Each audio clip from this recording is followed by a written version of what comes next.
All right, hello. Starting on day 9, we'll see how it goes. I'm also trying out a new option on my recording thing called on-the-fly encoding, which may or may not work. That's not interesting. I'm not going to talk about that. All right, so I've just sort of skimmed through day 9, and it is pretty involved. I'm going to go ahead and get started, and we'll see kind of how it goes. So we'll do cargo new bin day 9 star 1, and we can cargo run. This is to generate the cargo lock. Alright, cargo new bin and cargo run. Okay. So what are we doing? We're going to have a puzzle input as usual, and let's put that in. Very long. It looks like it is 13,000 characters, so pretty alarming. Let's say puzzle input equals include stir puzzle input.txt, and then let's just print it out.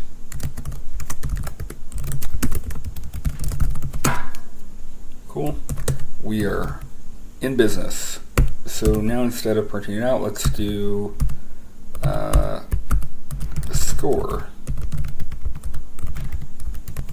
And we can have score be a thing that takes in a string and returns a unsigned number, like for example 4. So now we should get back 4, and we can close that, and we can start writing some tests here. I'm not sure, like this is sort of integration tests. Example 1, and that's going to be assert equal score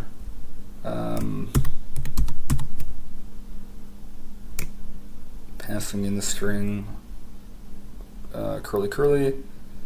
We should have a score of 1, and that should definitely fail, or cargo test to run that.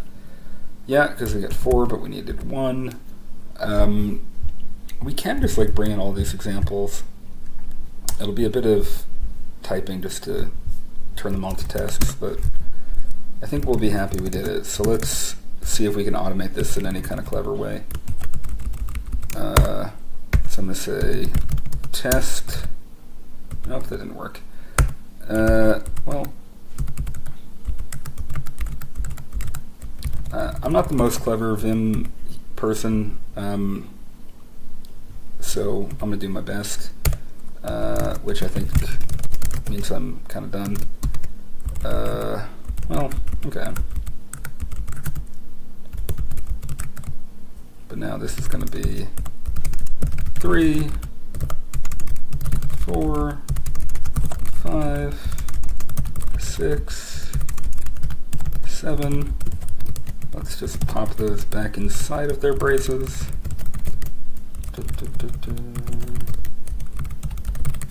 Adding a little space after each one.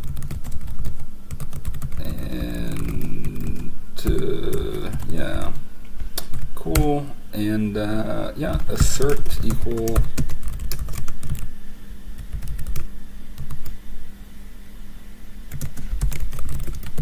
and of course this should be score of that string. So assert equal score of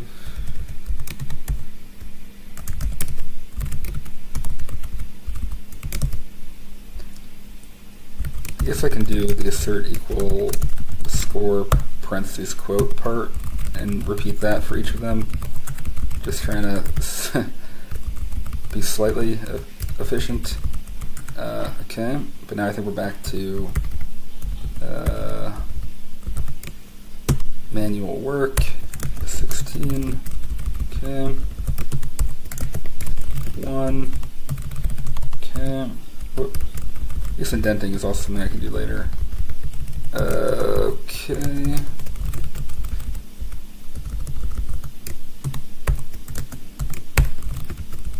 Okay. And indent the entire file properly. So this should compile, but we should have a lot of test failures. Oh, I made a mistake. Example. Whoa, where's my mistake? Oh, we have two things called example 2. Oh, crap. These are all off by 1. That's annoying. You know what? Screw it. I'm just going to say 2.5. The names aren't that important. Whoops. Misnamed 1, and they're all off by 1. So be it. So be it. Alright, cool. Nice, so everything fails, and that is how it should be. So what are we doing? Yeah. Okay, so we're going to need to take the input and parse it, and there are a lot of rules related to how to parse it, and then also score it. So I'm tempted to just straight off the bat just start off taking the input, turning it to characters, and doing something like for C in, and then print line C. And for this one, I guess I'll do cargo run because we don't want to run a million examples. Oh yeah, we still need to return an U32. Yeah, okay, so this is us printing each character. I was thinking about the characters. Oh, I misspelled it. It looks like it's in my history. Although it shouldn't have been because I disabled history. Rust cares. Did I just misspell this the same way 3 times? I really did. Okay, so I was briefly looking at the peekable method, which seems kind of interesting. So what are the rules? So our string is going to have curly braces, angle braces, commas, and miscellaneous stuff, and exclamation points. And so anything that is not a curly, an angle, or an exclamation point, or a comma, I think is miscellaneous and should be considered garbage. We also have some examples here of like what garbage can look like,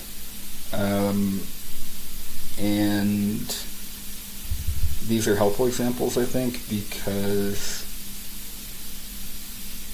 what I think we're going to want to do is, like, this is a really instructive example. It's like, here's an example of garbage where when you start an angle brace, everything up until the closing angle brace is garbage. And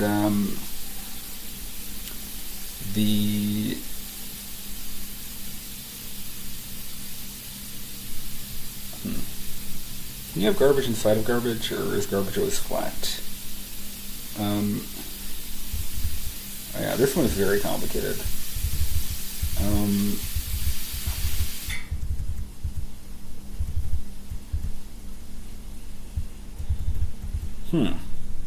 Yeah, there's a lot of rules here. There's probably more rules than I'm prepared to deal with. Let's just skim it again. So, the curly braces are delimited by, or a group is delimited by curly braces, and a group can contain things, either group or garbage. And since groups can contain other groups, a closing curly only closes the most recently opened unclosed group, That is there. Nestable. Okay. Instead of a group, you'll find garbage. Garbage begins with an angle bracket and ends with another angle bracket. Any character can appear, including curly and other curly. Within garbage, open angle bracket has no special meaning. So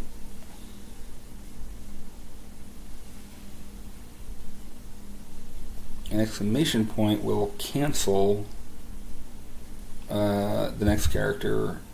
So whenever we see an exclamation point with okay, only inside of garbage, exclamation points are going to cancel the next character. So we can probably just skip over the following character when we see an exclamation point. Alright. And, okay, so this is another one where I don't think eyeballing it would actually be wise. So let's try to do it. So the thing I was thinking about is using the peekable method, but actually I'm not sure anymore. I think, well, first of all, I don't think this is going to compile. Oh, it does. That's cool. What if we break?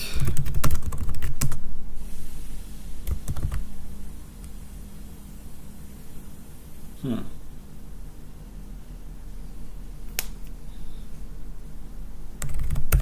let's say let mute chars equals input.chars.peekable. So that's going to be an iterator. So let's not use this for construct. Let's say loop, do an infinite loop. And if we do print line chars.next, I don't think this will compile. Maybe it will if we do. Well, I think it may compile, but it might panic. Oh, no, it doesn't panic. It just. Right, eventually it just does none.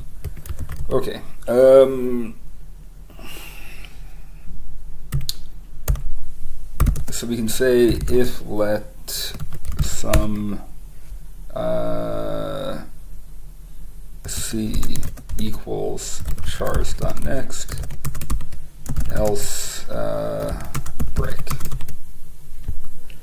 And maybe let's also say let total equals 0, and then eventually return total. Right, so what I'm hoping is that we sort of simulated the for loop we had before.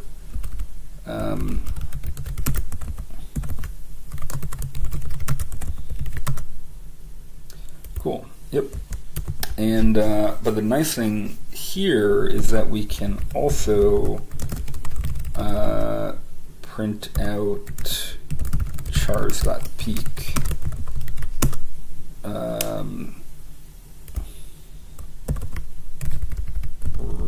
Right. So we're going to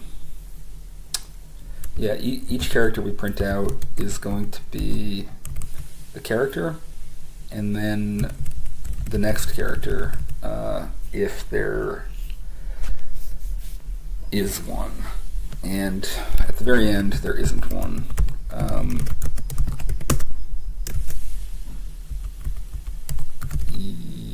Yeah. Not sure why we have comma at the end. I feel like, So we always print a comma, so it looks like there's nothing before the comma. I guess there's, right, so this is the new line character. So there is a new line character at the very end. We might want to do something like trim.chars just to get rid of that trailing new line. Yeah, okay, so now the final character is a closing curly, and there is no next character, so it says none. So we do have the facility to look ahead, and we can actually call peek multiple times to look ahead. multiple characters if we want to. So that's a good tool for us to have. I'm not actually sure how we want to model our groups and our garbage yet. I think making a struct is probably wise. I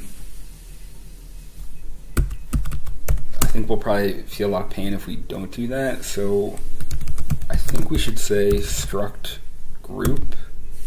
And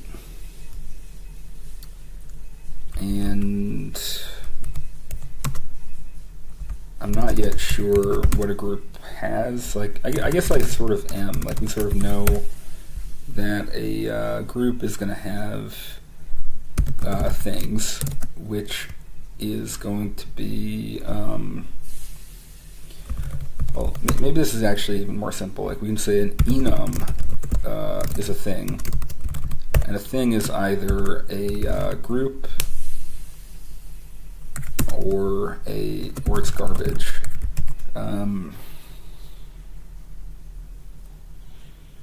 And group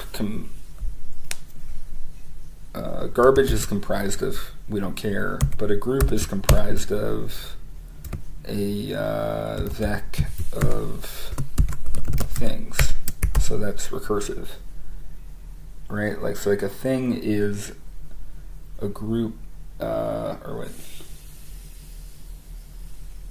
yeah, that looks right to me.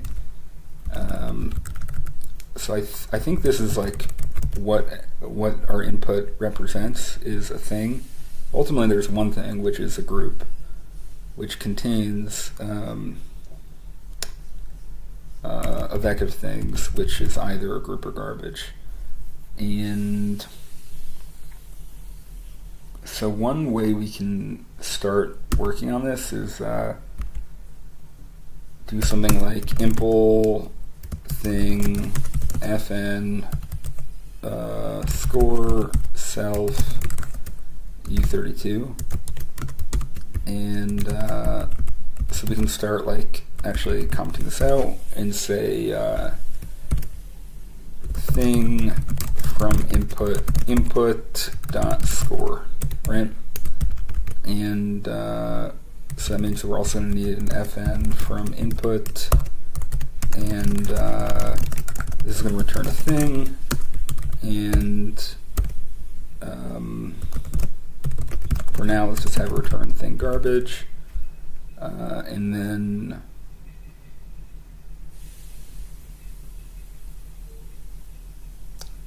we can have this return 4, which is our kind of bogus thing.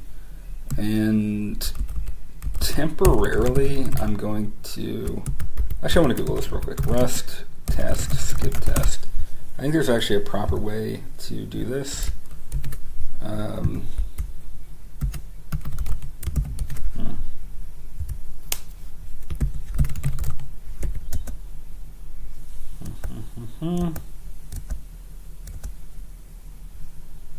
Running single test.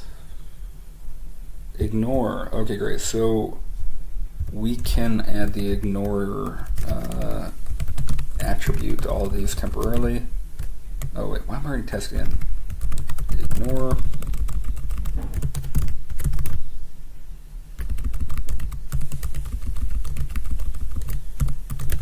So the reason I want to do this is that we started out with these kind of high level tests where we know when these tests pass, our code is done. So we aren't really ready to run them yet. We have a lot more smaller tests to run first. And so the place I think we can start that might be kind of instructive is testing the score method. So later on, I think we'll need to test the from input method either implicitly or explicitly. But let's start by testing the score method. I'm going to look at my phone real quick. Okay. So the way that we can do that, so now when we run cargo test, I think all the tests are ignored. So that's not particularly useful output, but let's say fn test score. And first of all, this actually is cool that that this all compiled. We didn't totally know if that was going to compile, but hope so. So let's say let thing equals thing group. How do you actually do this? And then like vec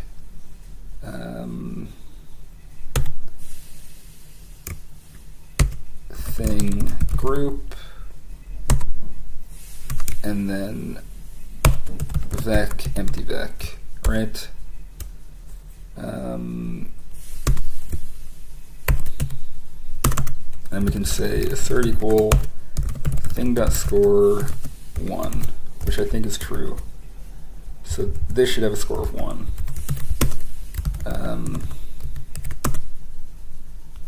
And it doesn't. It has a score of 4. So maybe this is... Let's also just do one thing out of curiosity. If you carve a format, what happens? Okay, not much actually.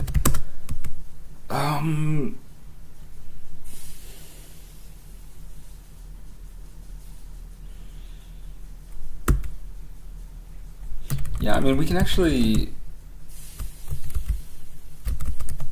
kind of do this in the same test. So actually stop ignoring them.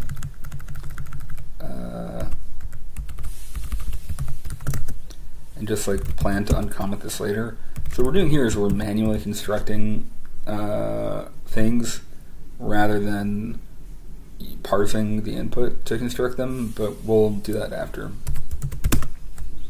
So, I mean, I want to start here in part because this is more clear what to do.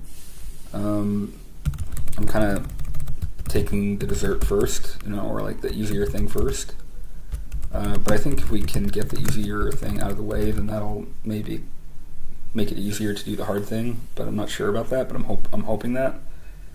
So what do we have here? It looks like we have 1, 2, 3 curly braces. So looks like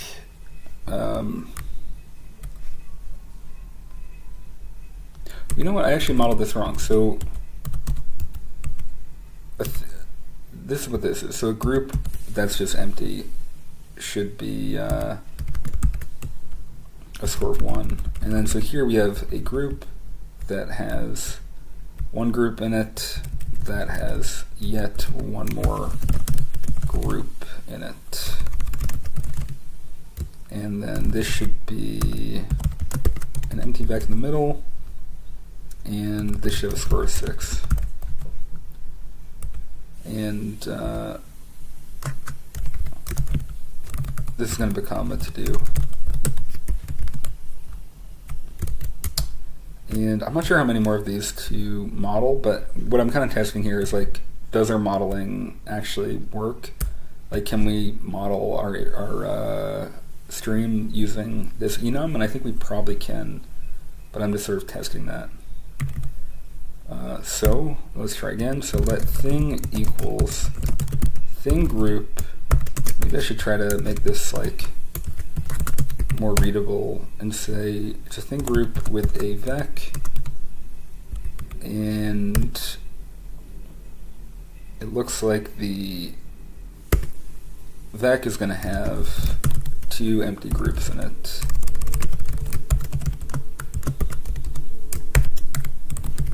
Like that. And so then we can say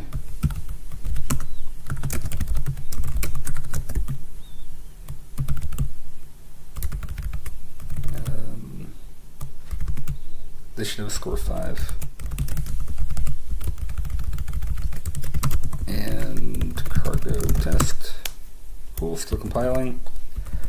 I'm gonna should I keep doing this? I think I must.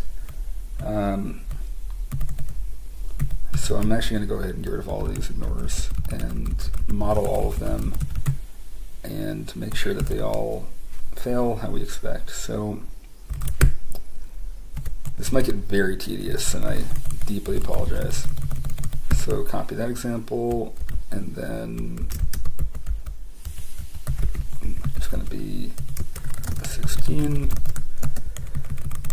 But what is it? So we have one group, and then another group which has, let me actually copy this and try to like write it out in a way that's more clear. So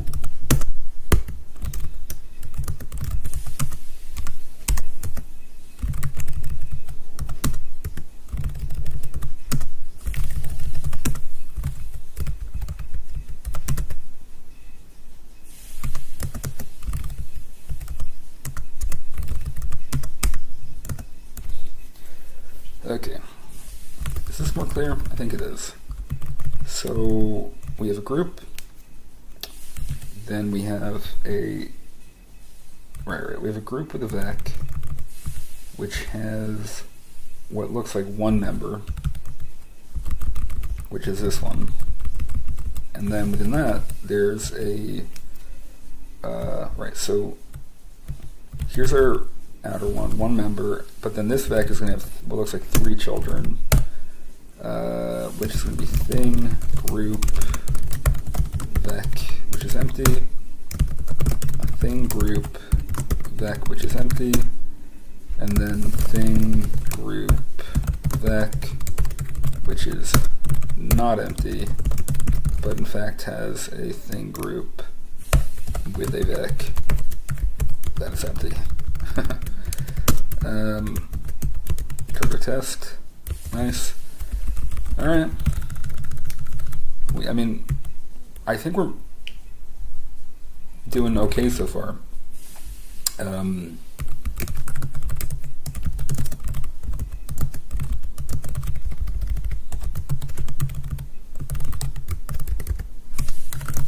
let's do that same exercise. So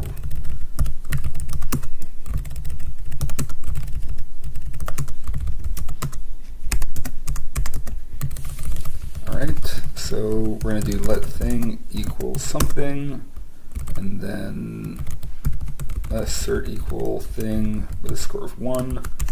And so it's going to be a thing group with a vec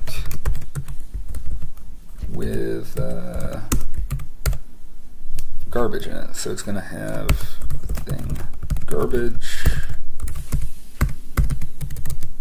4 times.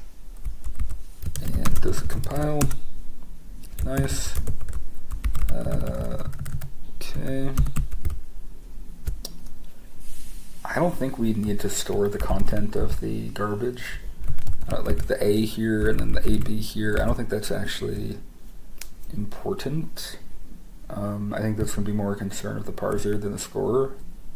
One other thing we can do is cargo format, which predictably does want me to indent differently, which is okay with me. Okay.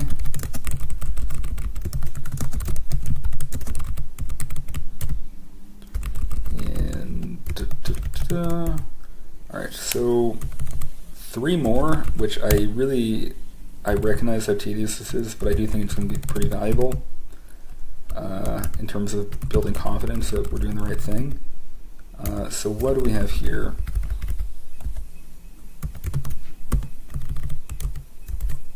Okay.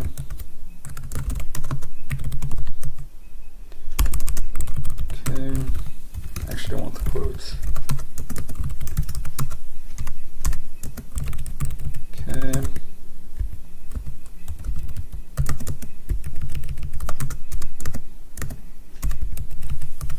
Okay.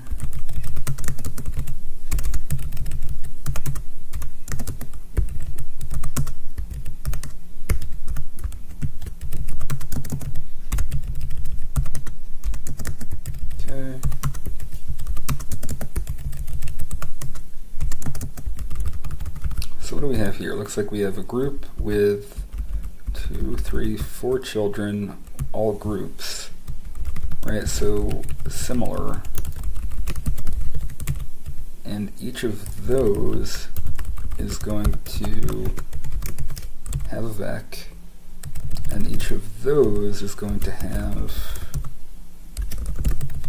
some garbage in it. And that looks right. And then this should become 9. And why does it become 9? So we have 1 plus 2, 3, plus 2, plus 2, plus 2, plus 2, so that becomes 9. Okay. I wonder if I should be leaving these formatted comments. I guess I might want to reference them later, so I'm going to go ahead and start leaving them now. Okay. Let's copy that. Let's keep playing the same game, which is slightly tedious, but I think valuable.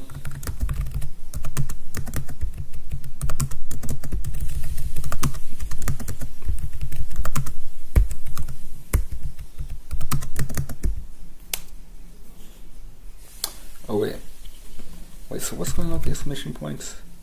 So this exclamation point cancels this exclamation point, which means that this actually does close the garbage, I think. This should be true for all of these, because these all look kind of the same. Hopefully I'm remembering that right.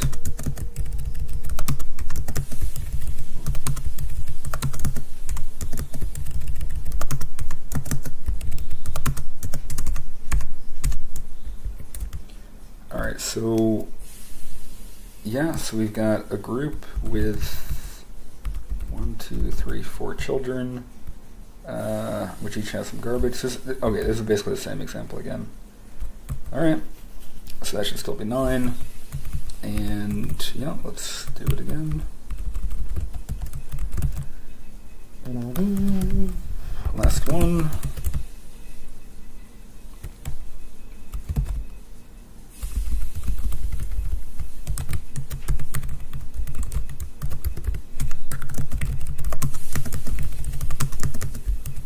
Okay, so let's be careful. So garbage starts because of this. This doesn't close the garbage, so we're still in the garbage all the way until here, I think.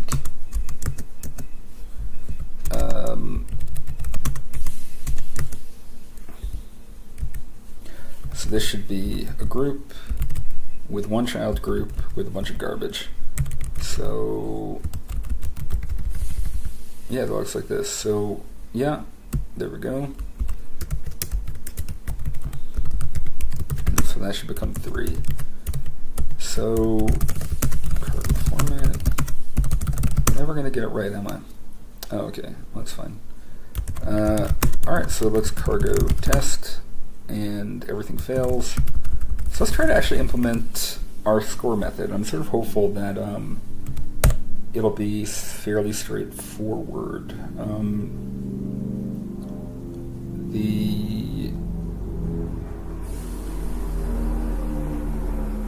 Yeah, so we have this recursive data structure, and so I think we want to do something like match self, right? So when self is a thing group, we're going to do one thing, and when it's a thing garbage, we're going to do another.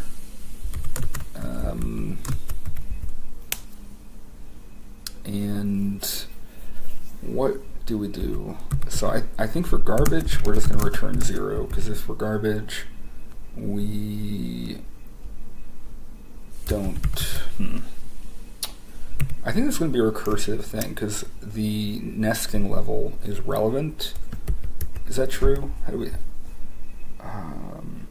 one more than the score of the group that immediately contains it. So the outermost group gets a score of 1. Okay. So maybe we'll need a parent score that we pass in, and then when we do this, we'll pass in 0. And I guess we'll have to do the same for all of our tests to pass in 0 as a starting score. I don't know if we can have, let's actually go with that. Rust method default values. Is there a concept of a default value? This might not be a thing.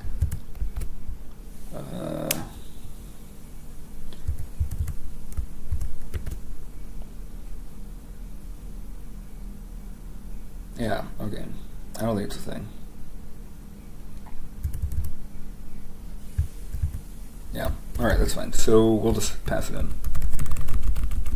I'm not going to wait around for them to make it a thing. Okay. So if we always pass in 0 when we call the score method, because the parent at the root level, I guess, is 0, because we're always going to add 1, then what we can do here is we can say return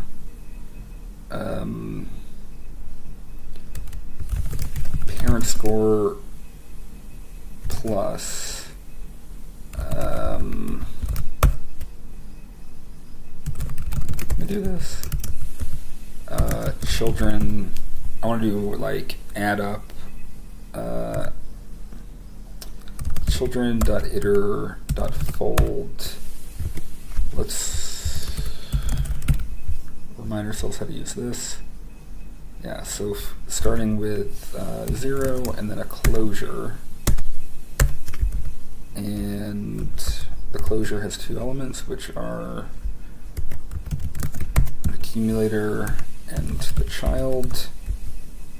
And we'll do acc plus child.score. Let's cargo format that, reload. Okay. Okay, so does this algorithm make sense? I guess we'll find out by running the tests. Nope. Oh, right, so actually, so this is actually where we want to use the parent score. We'll do parent score plus 1.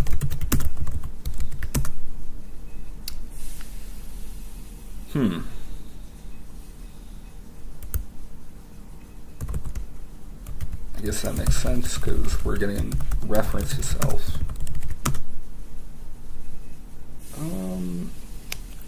Ref children. Okay. Use ref child. Okay. This is where I don't have much of an idea of what I'm doing, but I'm grateful for the compiler. So we compile, but our numbers are wrong. I'm guessing that maybe we should inject 1 instead of 0. I think that's probably right. So everywhere we do score 0, let's do score 1. That didn't work.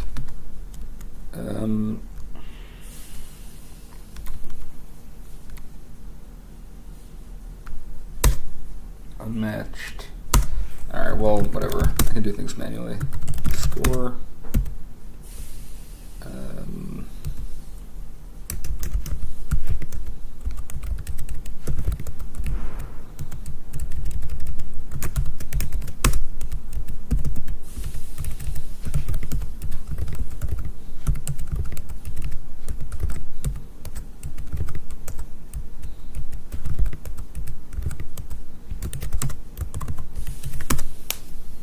Cool. Okay, so now we can score. Now we can score things, but we can't parse things. So that's our next challenge. But I think this was somewhat valuable to start here because this was more clear on how to actually do it.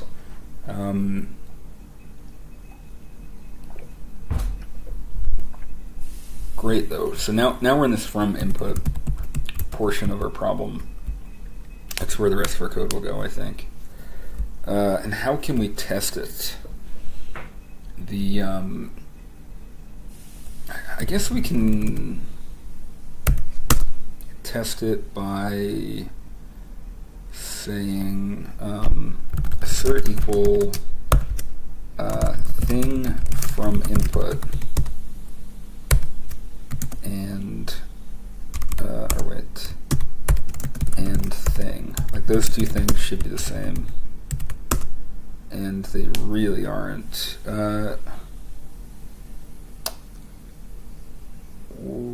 Okay, I guess we need to drive debug. We're not trying to print it using debug, but probably the test runner is.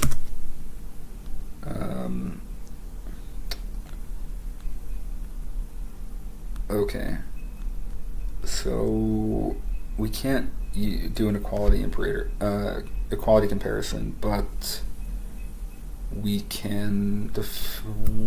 I think we can just say derive partial eq, and then that might be enough that it can do it.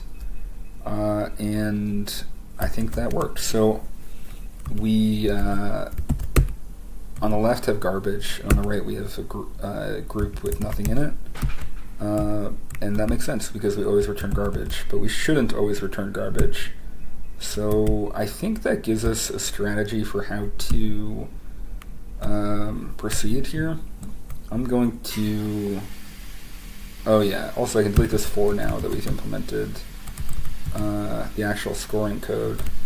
And our parsing draft, I'm going to scoot over here. We're no longer going to have a total. But I'm not really sure yet how we're going to actually do the parsing. So let's just write enough code to get our test passing before we add more failing tests, because this is the simplest thing. I think if we just add them, enable them one at a time, that'll probably be for the best.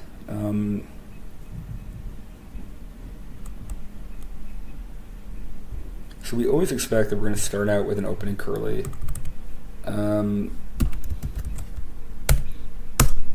So I think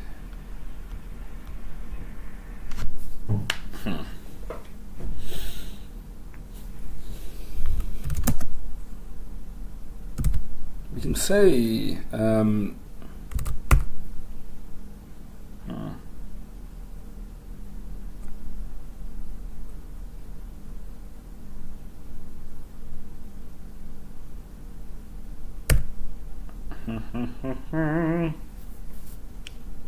what can we do?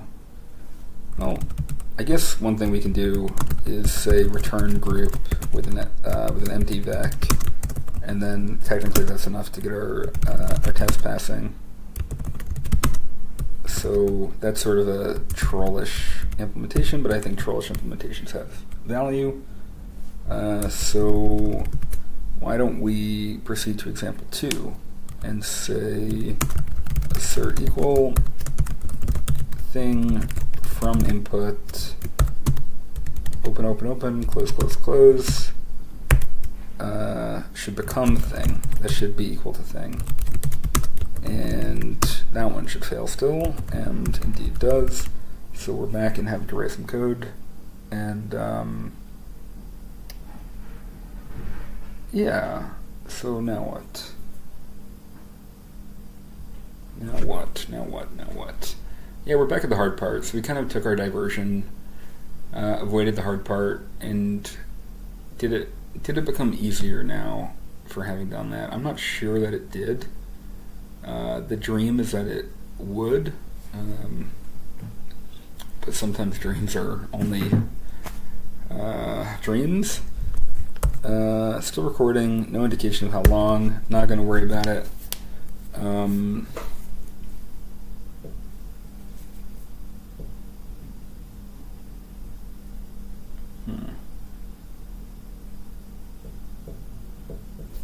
So how about this? How about we start out by making a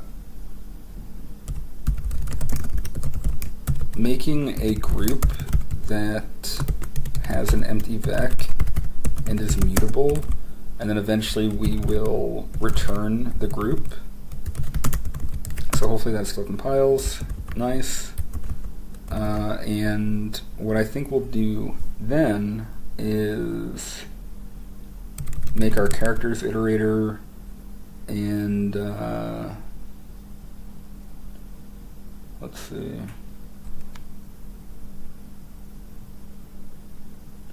I do think some recursive business might be necessary here as well, but we'll see, I guess. Yeah, maybe we shouldn't actually do that, because a truly good solution won't even assume that it returns a group as the parent thing, even though it always should.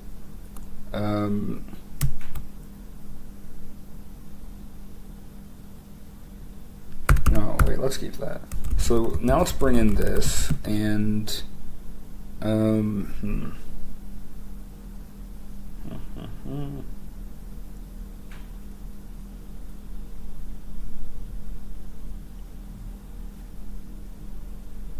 okay.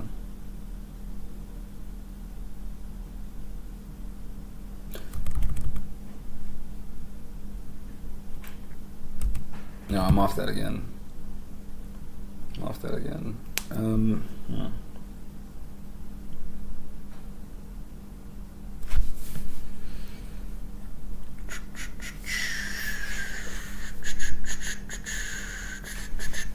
Writing a parser, it's hard.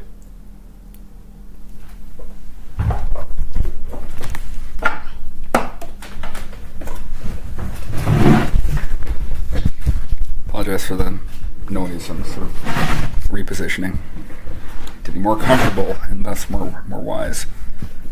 Alright, so we've got our chars, let's just return garbage again. What are we doing? We want to be able to, based on the next char, we want to be able to, or based on the stream of chars ahead of us, we want to know what's going on. Alright, well, I just had a thought, which is kind of interesting. So I think we want to have like let state expectation equal state expectation root. So what is state expectation? I think this is going to be another enum, which is going to have a couple expectations. So I think as we're consuming characters in the stream, we're going to expect that we're in a particular state, and I think there's only going to be a few states that we're going to be in, and root is going to be one of them. And so what is root? Root means we've just entered, maybe I should write this as a comment, just entered a group, and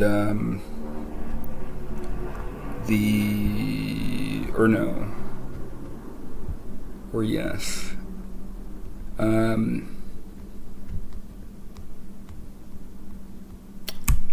Okay. Maybe we should call this like,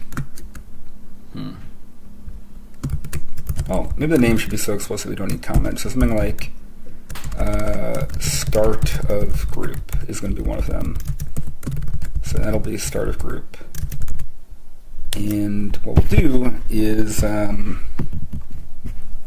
maybe we also pass in a state expectation, and then that'll be a state expectation. And so actually where we call from input, we should pass in the state expectation start of group, and we'll have to do that in our test as well. Okay. And hopefully this idea bears fruit, because otherwise it'll be a lot of editing to redo. Okay, great. So what this lets us do is now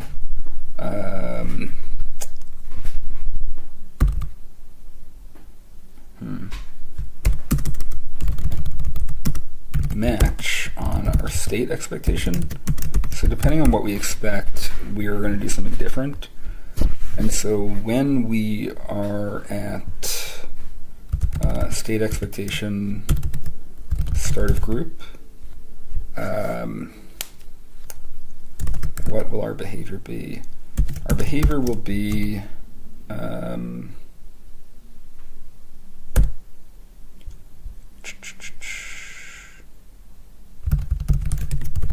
I think we can use assertions outside of tests, which is kind of weird feeling, but I think appropriate potentially. So let C equal chars.next.expect must be a there must be a char when at start of group, and then we can assert equal C and opening curly, and that way we'll panic if we don't have an opening curly, and we can feel confident that we do have one, and then I think that at that point we are satisfied and we can proceed. Proceed how?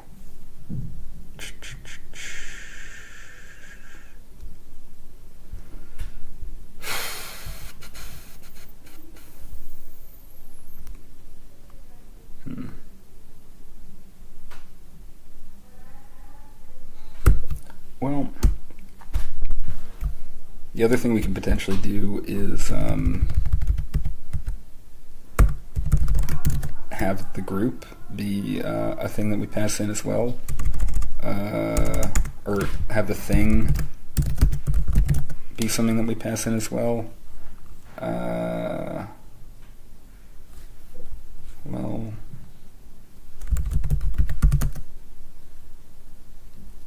does this make sense? To pass in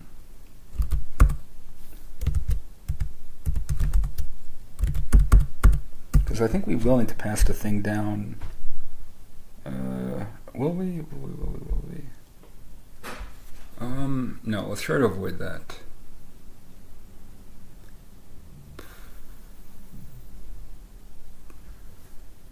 Yeah, let's try to avoid that. So when we're at start of group, we will ultimately return what?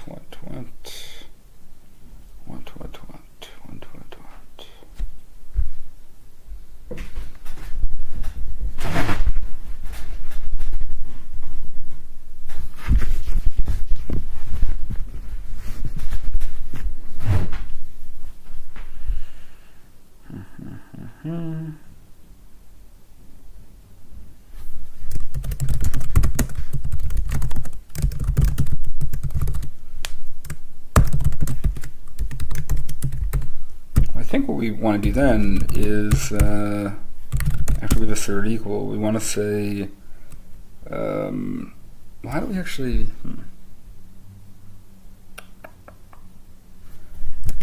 rest enums. Actually, I'm not sure. So let's say we want to mutate this object or whatever. Maybe attributes. No.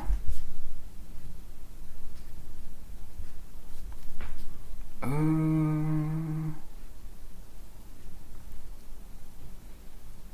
enum may either be unit-like or like tuple structs. Okay, so maybe if it's like a tuple struct, the way we do it is we say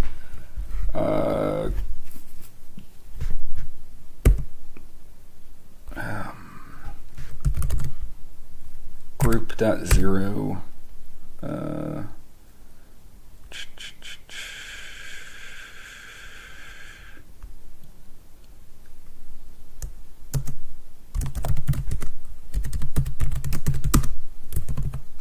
try running cargo test. That does not compile.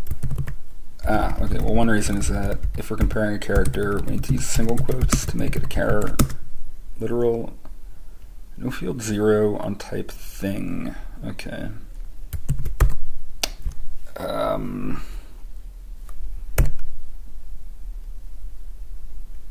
Got it. Okay, so then we need to match group. And we know it's a group, but it, in theory, isn't a group. It could be a garbage. So when it is a thing group, we can, with a maybe mutable ref children, then maybe we say like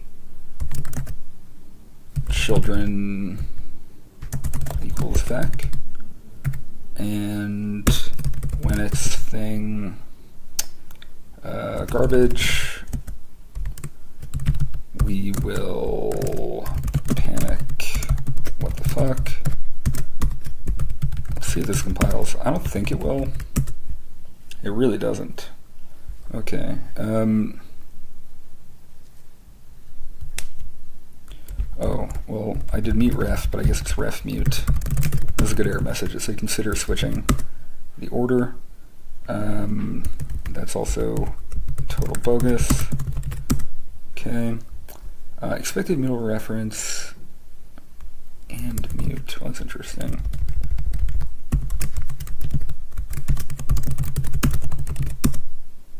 That didn't work.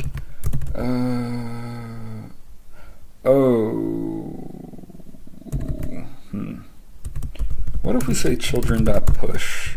Maybe instead of reassigning, we try to push. We try to push. I just want to figure out how to actually manipulate this.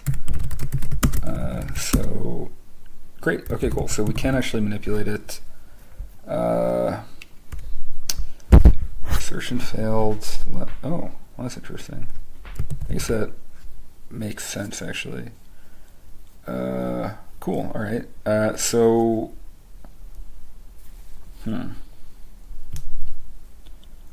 maybe we're not actually going to be recursive at all. That's something I'm just noticing, that we don't necessarily have to be recursive if we kind of handle every scenario that we're thinking of.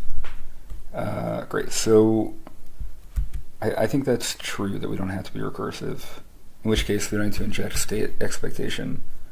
Let's move away from recursion for that. So let's say let mute state equals state expectation start of group, and I don't think we want to start of group. Apologies, earlier me, for typing all this out. I know you didn't want to, but you did anyway, which I appreciate. Okay. Great, so cargo test still doesn't compile 23. Right, this should be state. This probably ought to be recursive, and maybe I'm going to regret this, but the stream of data is flat, and so processing it in a... oh, wait. Yeah, I'm remembering why it feels like it should be recursive now. Crap, yeah. But let's get there when we get there. We're not there yet.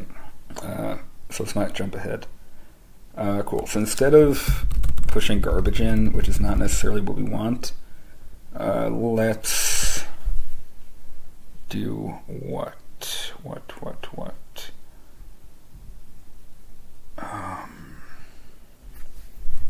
Well, first of all, let's go into multiple lines so we can think more clearly. So we're going to have a stream of characters ahead of us that we want to consume. Okay, I think I know what to do a little bit. So the input is currently in a state where we've consumed stuff, and we expect that the following stuff is going to be a sequence of groups and garbage. So what does that mean? I guess it means we should Um,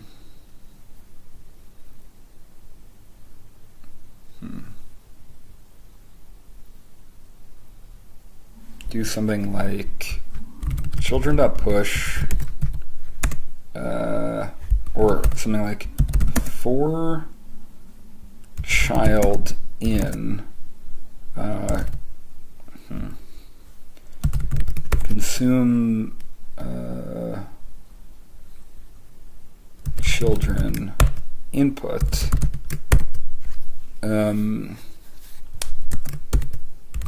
We'll do children.push child. This is going to have to be self.consume children. Is it? Maybe not. It can be... Yeah, we don't have a self reference here. Yeah, maybe it's just consume children because we're in basically like a class method. So... Huh.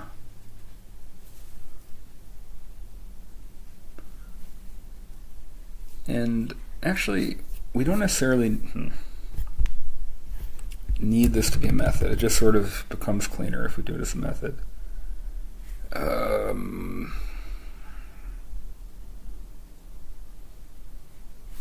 So let's not do this method. I don't care. I don't need cleanliness.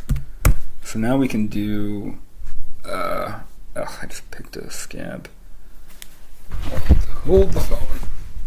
What am I doing? Oh, there we go.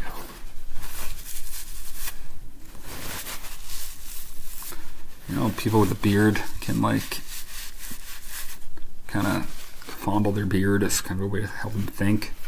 It's just absentmindedly doing that, but picking at a scab under my beard from where I had a surgical drain coming out of my chin, which scabbed over, and I should not pick at it, but I did. Okay, well, I'm just going to stop touching it for now. There we go. Okay. So we can do match chars.peak, right? And we can say when it is a an open angle, then we will consume until end of garbage, and push garbage onto children. When it is open curly, we will consume. What will we do then?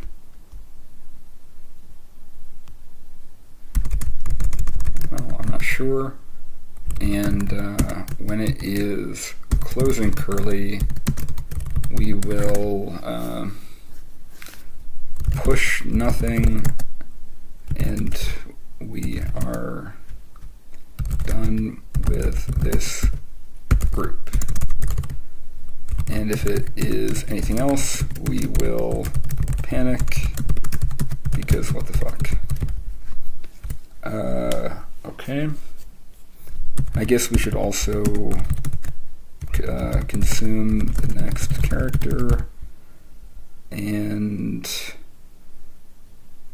change state.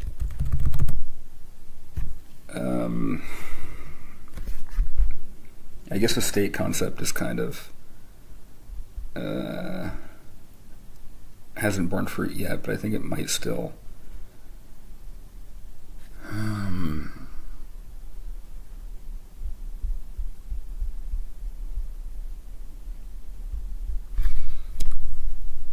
Yeah, I think we are going to want a method here where we pull this out into a method. So this whole business is the business that we might want to pull out into a method. So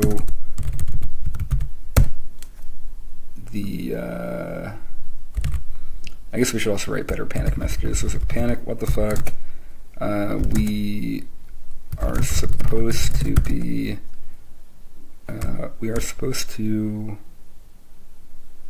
working with a group when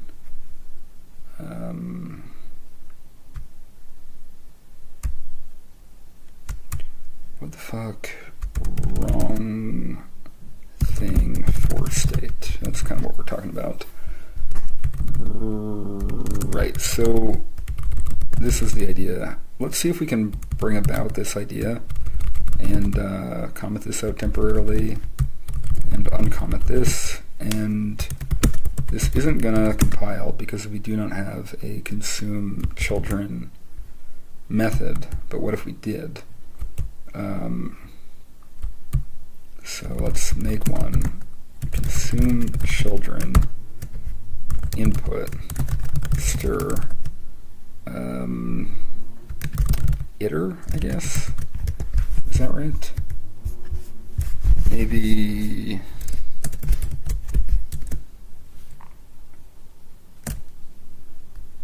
iterator is just a trait, but what is iter? Like the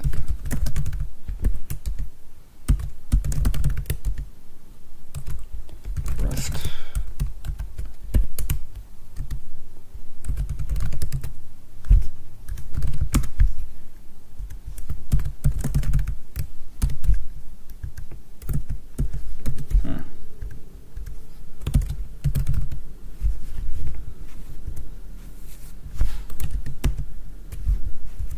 Okay, so chars is a struct that implements iterator. Okay.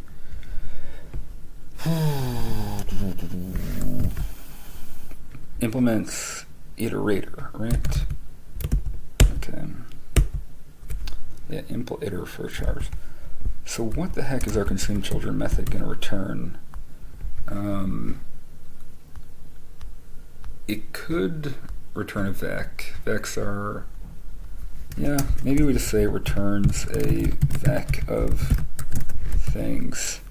And I think it's going to need a mutable reference to the stir because we want to be able to actually consume the characters. So, okay, shoot. So it still can't find consume children. Well, we can always just say thing consume children. I was hopeful... Oh, okay. Right, so we want to give a mutable reference to input. So maybe we do it like that. Crap.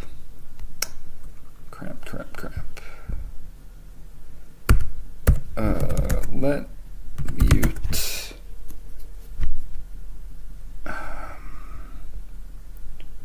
consumed.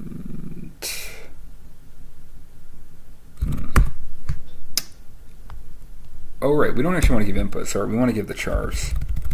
Because the chars is the thing that we're mutating. So actually this makes sense. So back to consume children, it doesn't take mutable string, it takes a mutable chars.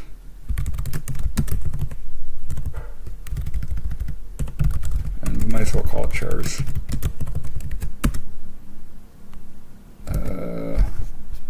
Chars is not in scope. I guess it's standard string chars.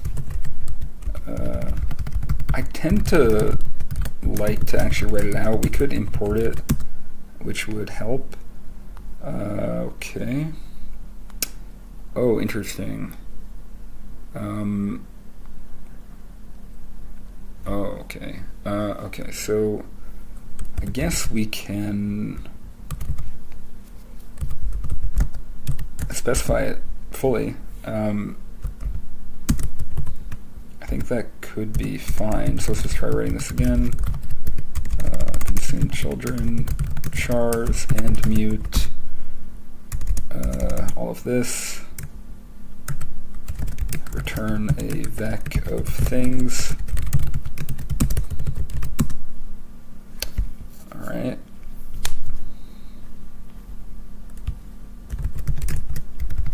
So chars is okay. Right. So it's give it a mutable reference. All right, we're compiling. That was nice.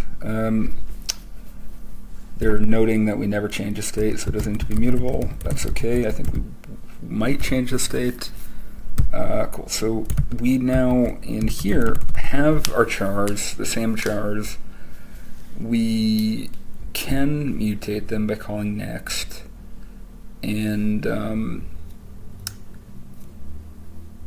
that's where we want to bring in this match statement that we commented out. So we expect to be able to consume children, and let's unindent. That's one of the nice things about extracting methods, is you can unindent. Okay, so if we see an open angle bracket, we should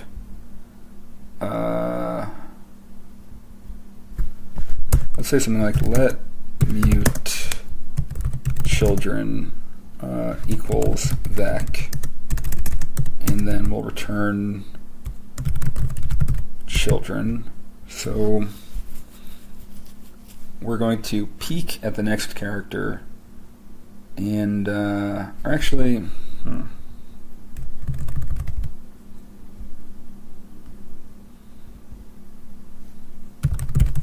we can call next, and then we can actually use sum here because that's what the next method returns. And if it's anything else, we do want to panic. Bad, not able to consume children. Okay.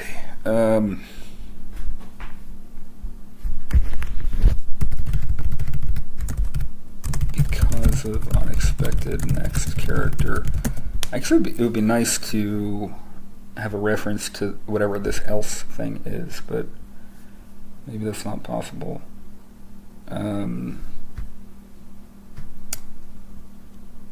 Oh, I guess we can say like some, well, other.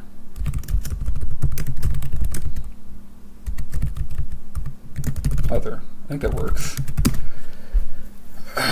Okay. And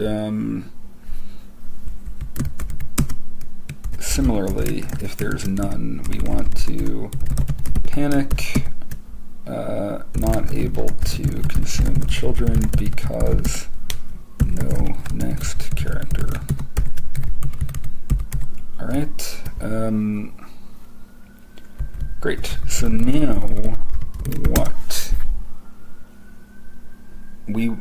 I guess we have to implement all of these before, well, yeah, I mean, we're still compiling, so that's cool.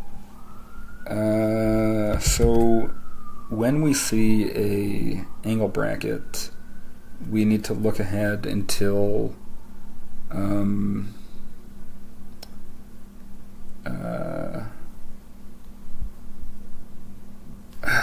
yeah, this is really complicated. So we know that the next character is an open angle bracket, which means that we should be able to consume garbage. So I think what we are going to do is say something like thing consume until garbage ends, and pass along the chars, and then we will do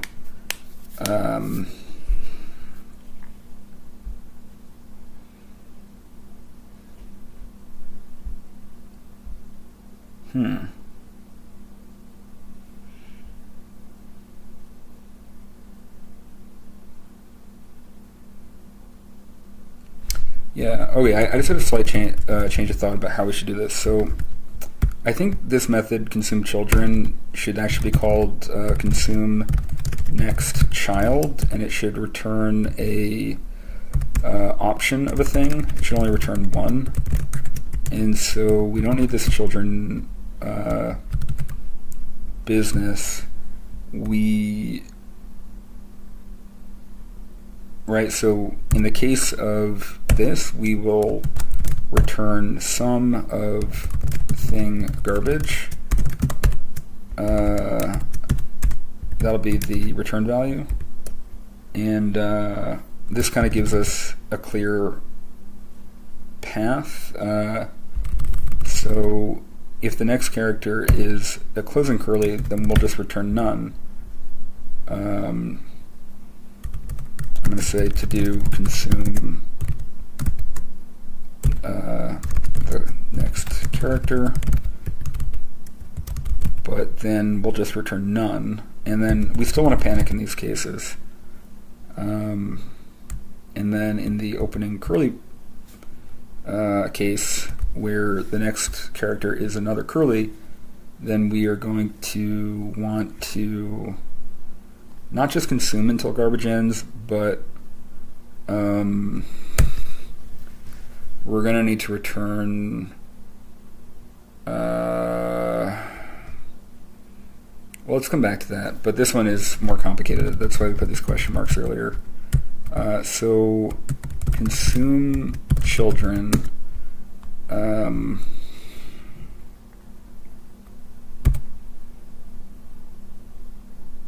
right, so what we're going to do here is say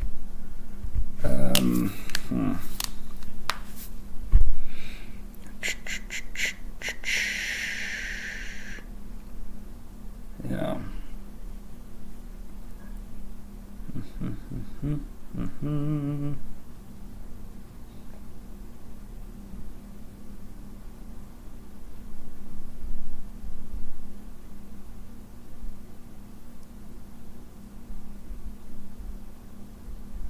What are we doing? Okay, so we no longer have the consume children method, so we want to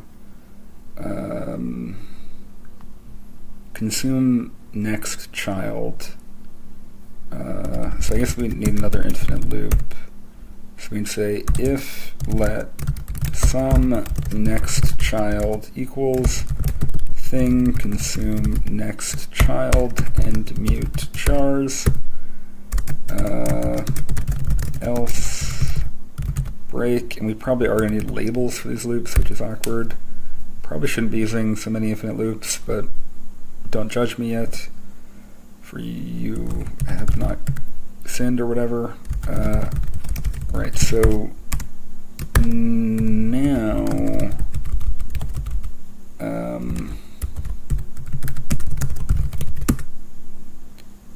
yeah, let's look at day 2 star 2 just to get a reminder of how to use labeled loops.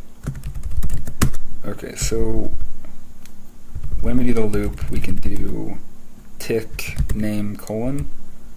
So and children consumer. So then we can say break children consumer. Hopefully that's right. Okay.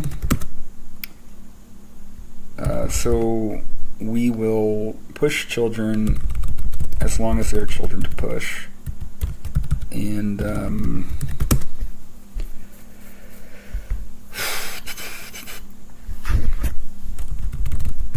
let's see if this still compiles. Oh, we know it won't because consume until garbage ends is not yet implemented. But let's see if that's the only error we have. Cargo test. Alright, 2 errors actually. So temporarily we can put none here to do fix me. Or I'll say temporary. And then let's add consume until garbage ends, which should also take in all of this. And this is kind of a pleasant little challenge where now we're getting to the rule about exclamations. So what do we want to do? I think, so we have our peekable iterator. So yet another infinite loop, which is kind of hilarious in many of these. We have probably a smell, but I think it's going to work, so I'm not judging. I'm not going to judge myself if you're not going to judge me. So let's do match chars dot peek, right? So if it is sum of exclamation point, so we know we've started the looking at the garbage. So if in the case of the exclamation point, we want to call chars.next.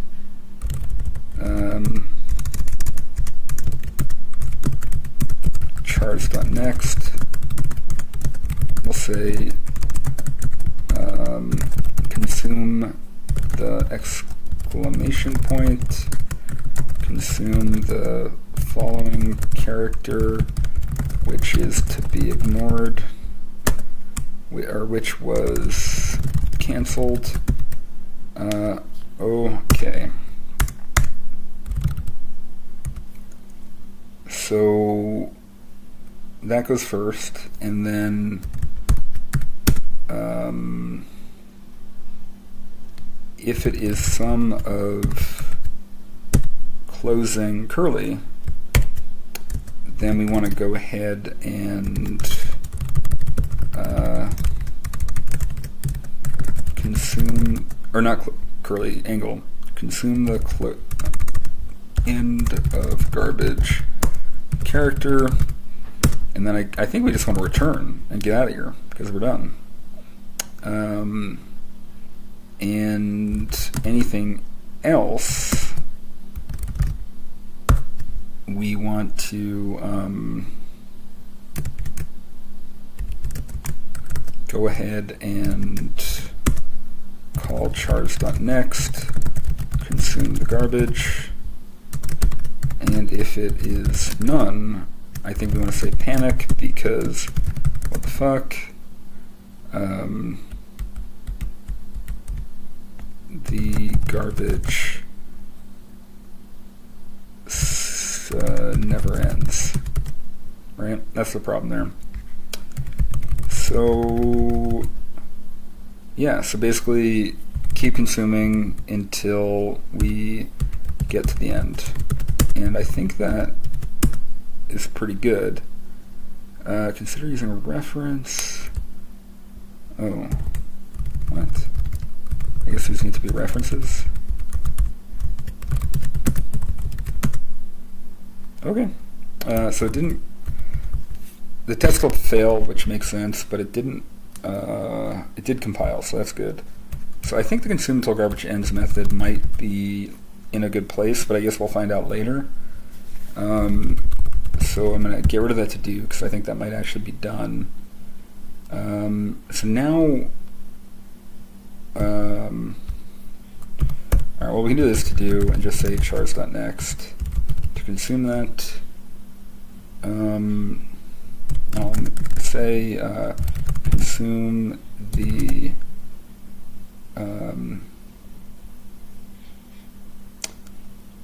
closing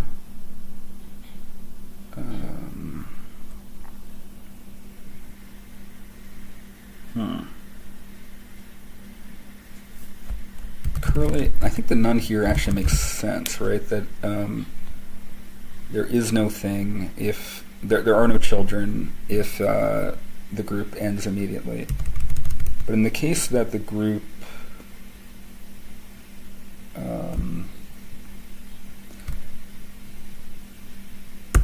oh, and this is actually interesting. So the other thing we can do is I'm going to make a note to do. We need to handle consuming the comma when present. So the group children are comma separated, so we definitely need to think about that, which we haven't yet, but we're not actually there yet. So we're still in the position where we're consuming one group, and then its first child is another group. So how the heck do we handle that?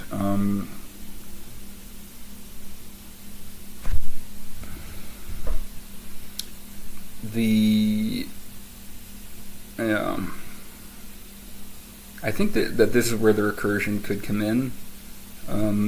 So what would that mean exactly? That could mean that we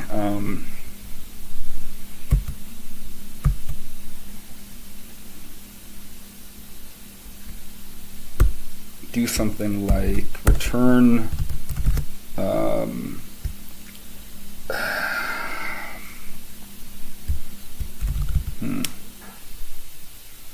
yeah, this is where it gets super curious.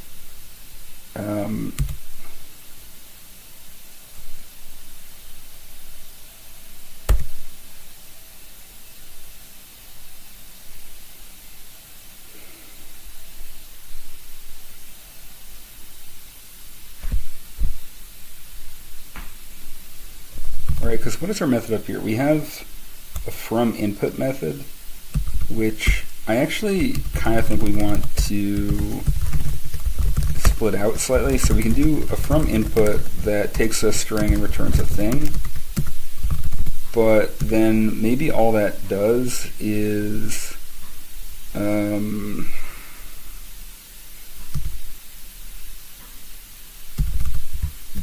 this. So let's rename this to from chars, and then this will call thing from chars chars. So we can rename this to chars.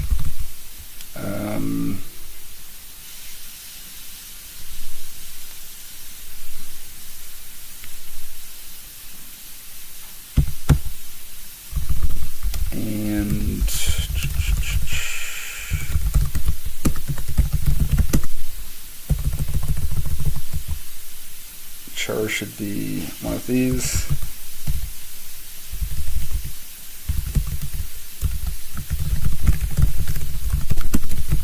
So we're going to actually pass in and mute chars. Okay, so why did we do this? So I think the recursion could be, we're going to call from input, which is going to call from chars, which is going to call consume next child. But then I think consume next child is going to go ahead and call from chars again, which sounds nuts. I don't know if I've done that kind of recursion before, where it's not calling itself, it's calling the thing that called itself, which feels nuts, but might actually work. So I feel a thrill of discovery at the moment. So let's see where that takes us. Yeah, why are we still returning garbage here? We should be returning group. Cool.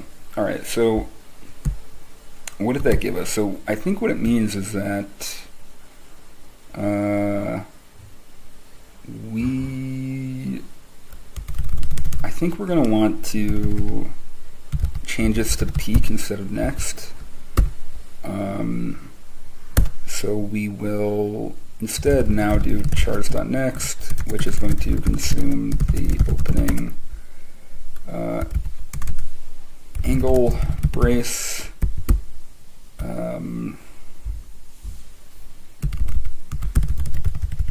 consume the, or wait a sec.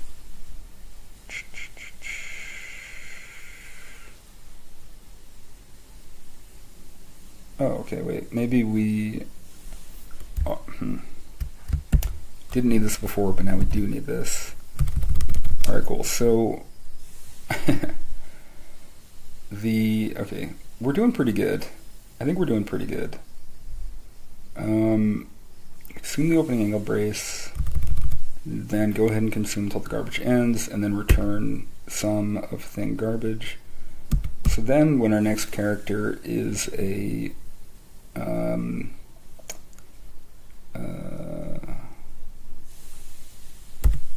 opening curly, we can do this. We'll say sum of thing from chars, and I guess I'll say chars and see if that's suitable.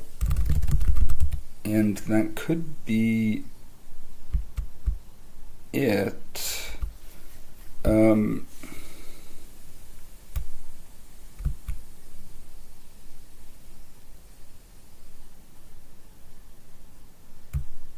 Alright, because when we come into here, we're going to consume the opening curly, and then let's get rid of all the state stuff, because actually I don't think we want it. So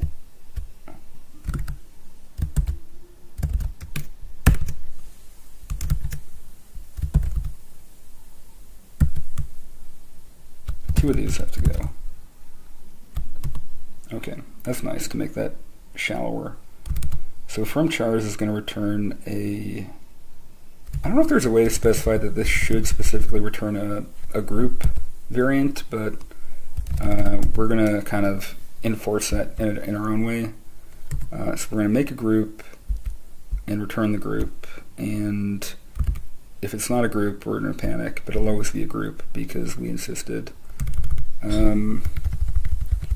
There must be a char when at the start of a group, which we expect at the beginning of our input, and then also whenever we call this method again later. So do we still need the label? I think we do. So our outer loop is now going to consume the opening curly, which really ought to be there. And here we haven't consumed it. So now we expect it to be there and we consume it. And then we consume all the children, pushing that on. And this might just work, honestly. We might be done. But let's see. Nope. Okay. Incorrect close delimiter on 57. Crap, something went very wrong, and I'm not sure what. Oh yeah, right, we're not done because we need to consume commas still. Okay, so...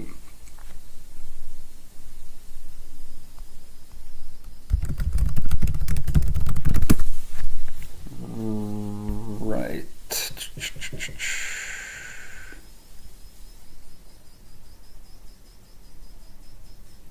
Yeah, the commas thing, I have an idea for how we might do that actually, but let's get these warnings done first. So line 58, I guess these need to be references. Didn't we already do something like that? Maybe in the other method? Yeah, okay. Okay, unclosed delimiter on 56. Yeah, that looks serious. We need that extra parenthesis. Oh boy. Oh boy. Alright, now we're getting to borrow checker business.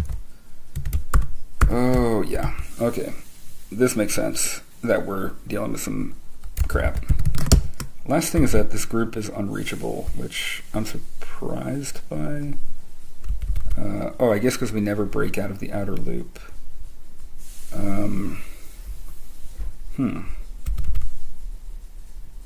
Yeah, wait, what is our plan for breaking out of the outer loop? So, we want to... Oh, yeah, what is our plan for breaking out of the outer loop? Let's just think about that real quick. So when there's no more children,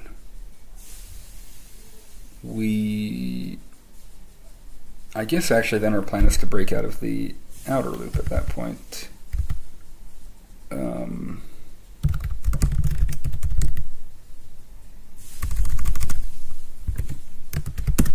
So I think then that should make it so that that's no longer unreachable. Cool, okay. So cannot borrow immutable argument chars as mutable. So let's look at 32.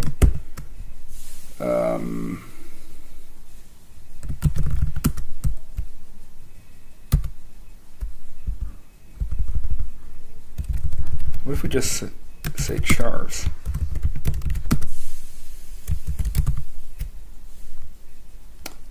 Cannot borrow chars if mutable more than once at a time. So 49.51. On 49, we try to peek.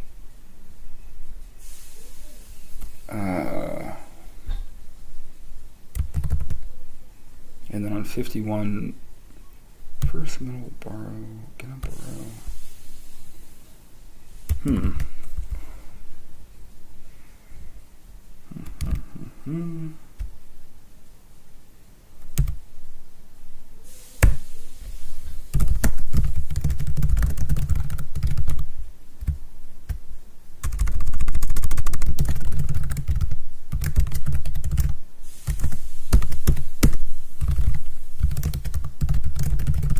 I don't know if this will help. Did that help? 53, first mutable borrow occurs here. Huh.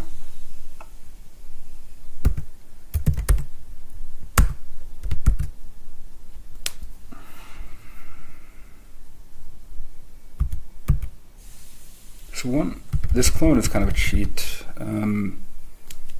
How about this? How about let next action equals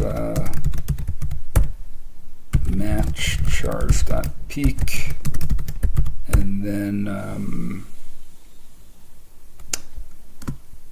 some and the action is going to be consume action garbage, some curly consume action group, some closing curly. That's not right. Okay.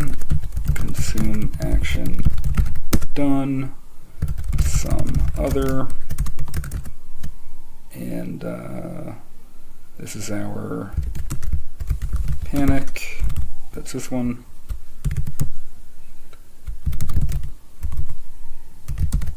And then none. And that's this one.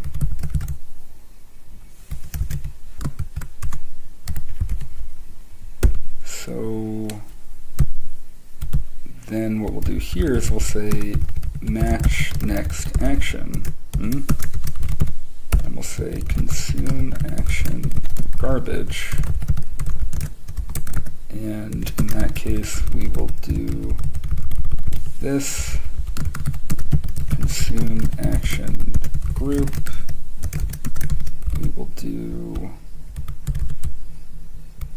this, and consume action done, we will do this, and then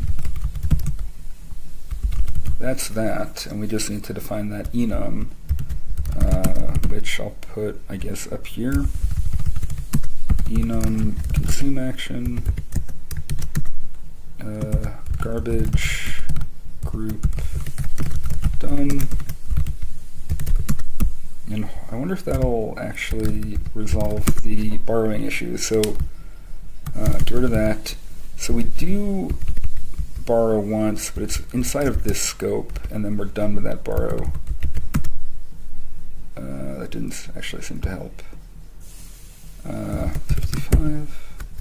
Wait, I didn't save. Okay. Hey! Hello! So those tests are passing, which is very exciting. State expectation is no longer a thing, so let's get rid of that. State. Okay. So I'm not sure. I guess we can write more tests to make our tests pass. But at this point I'm tempted to just go ahead and try running it. So let's try cargo run. Oh, right, of course. Okay. So, yeah, we're not done. Not able to consume children because of unexpected next character. Comma. So, yeah, we didn't do anything with commas, which we really need to do. So, unexpected. So, this is our problem here.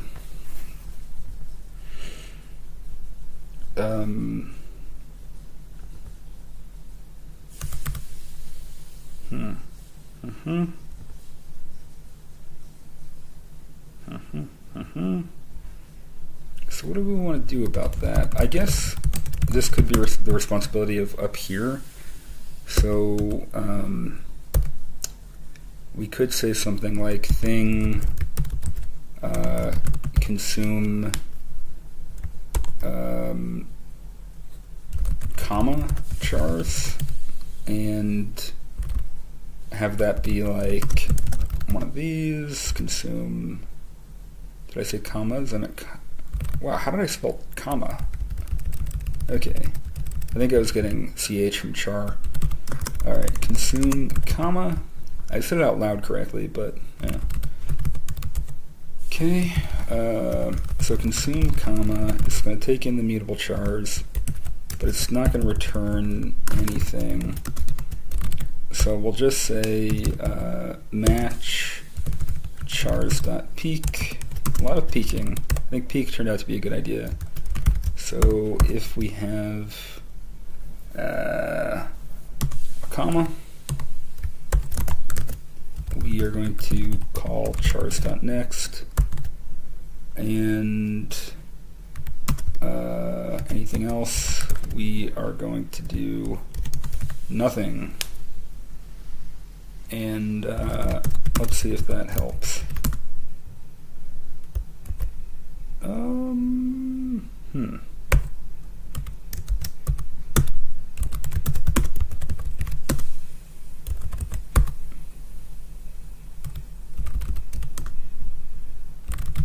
Alright, what if I just put a semicolon there? Expected. Oh, I see. Okay.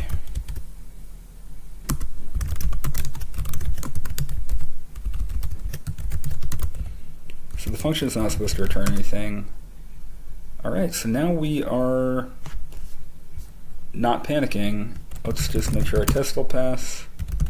I'm going to do cargo build release and then target release. It's just kind of fun to see how fast rest is. And let's see if this is actually right before we get too excited. Hello. All right. That's exciting. Before we move on, I just want to visualize this slightly because we didn't even let thing equals this, return the thing. Let's just do print line debug thing and just see what thing looks like. So cargo run. Yeah, look at that. That's that's pretty good. Okay. So let's add all. Let's cargo format. Let's just make sure we're still recording. All right, cargo format. Git add. Add day 9 *1 solution. All right, so let's take a look at the second part just to see how tricky it looks. All right, now you're ready to remove the garbage. To prove you've removed it, you need to count all the characters within the garbage. The leading and trailing angle brackets don't count, nor do any canceled characters or the bang doing the canceling. So how many non-canceled characters are within the garbage in your puzzle input? Okay, so we didn't capture that in CP minus R day 9 *1 day 9 *2. Let's go into day 9 *2. Let's rename that cargo run, and guess the only thing different here is our score method, which is no longer going to I guess we should just rename score everywhere to count garbage characters. And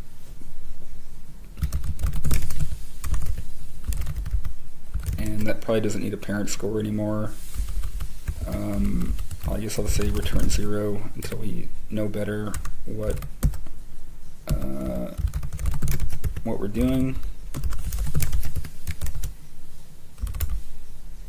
Get rid of all the tests. Who needs tests? And let's try cargo run. Okay. Alright, we're still printing out the thing. Alright, so let's capture the garbage. Right, so we did consume until garbage ends. So let's make the change that garbage can now contain a string. Or maybe it doesn't contain a string, maybe it contains a U32, which is going to be the amount of garbage. That might be a little nicer. So now let amount of garbage equals that number, and we'll just say amount of garbage. So now consume until is going to now return a U32.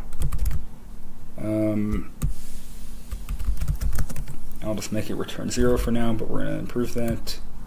And so count garbage characters is now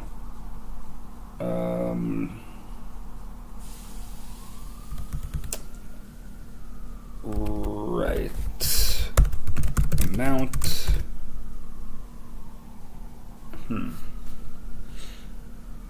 Alright, hold on. How do we actually want to do this? Let's go to the other one real quick. Right, so when it's a group, we do one thing, and I guess we actually probably want to borrow that. So return children.iter.fold 0 ack refchild ack plus child dot count garbage characters, and here we'll just return amount. And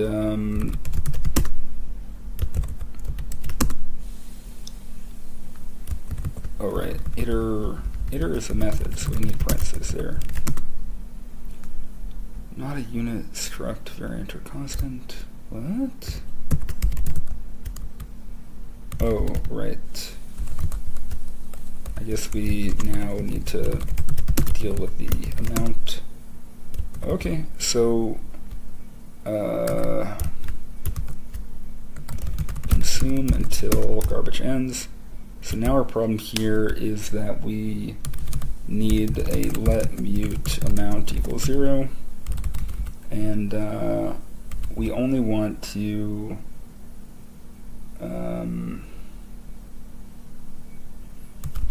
yeah, we're gonna do return amount here, and then we'll do amount plus equals 1 here. So whenever we consume a garbage character, we'll increment, and whenever we reach the end, we will return that amount. So our value is 4482, and that is correct. So that's exciting. Add a 9*2 solution. And I'm going to go ahead and push that up and end the recording. Thank you very much for watching, if indeed you did, and Happy New Year.